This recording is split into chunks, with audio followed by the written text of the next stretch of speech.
د پښتون ټي وي ټولو لیدونکو السلام علیکم. وخت په خیر.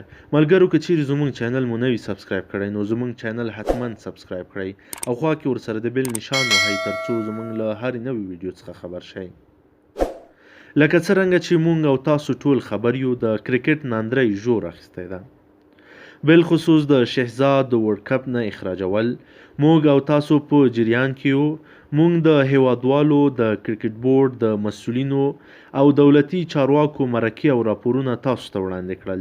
تر ټوله مهمه مرکه د افغان لوبډلمشر ګلبدین نایب وه. موږ ډېره هڅه وکړه خو بریالي کیدلو نه، ځکه لوبډلمشر ګلبدین نایب مصروفیت زیات و.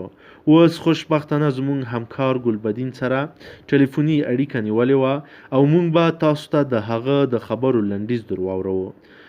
پښتون ون ټلویزیون ټولو لیدونکو پام مو د افغان لوبډلمشر ګلبدین نایب مرکې ته رااړومه. ګلبدین نایب څخه مو پوښتنه وکړه چې د شهزاد محمدي د قضیې په اړه دې سپیناوی ورکړي. په لومړي کې وخندل، بیا یې زیاته کړله چې شهزاد انفټ و، نو هغه څه چې موږ ترې غوښتل هغه یې نشو کولی، نو موږ اړ وو چې دی باید ریسټ وکړي.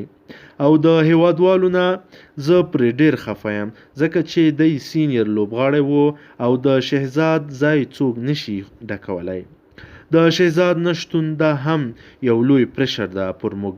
زه هیوادوالو ته ډېر احترام لرم خو د هیوادوالو څخه مې هیله ده چې لږ مسلکي فکر وکړي. شهزاد د دې لوبو توانایي نه درلودله.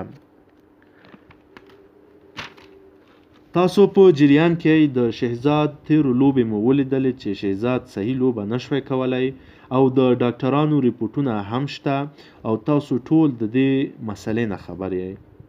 نو دا ورلډ کپ ده، مقابل ټیمونه ډېر خطرناک دي، نو موږ اړ یو چې قوي لوبغاړي او فټ لوبغاړي میدان ته راولو ترڅو قوي لوبه وکړي.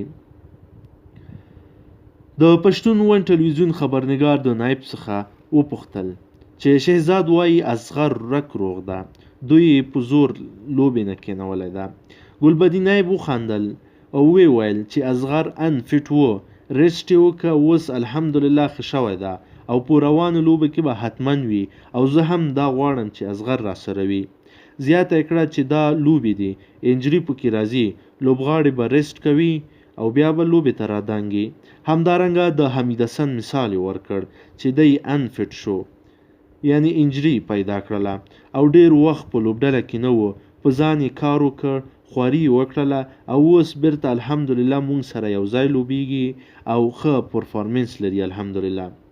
همدارنګه د کرکټ اجرایي رئیس وایي چې شهزاد دې راشي او د میډیا په مخ کې دې امتحان ورکړي چې پاس شو واپس به یې انګلند ته ولېږم، دا زما وعده ده ورسره.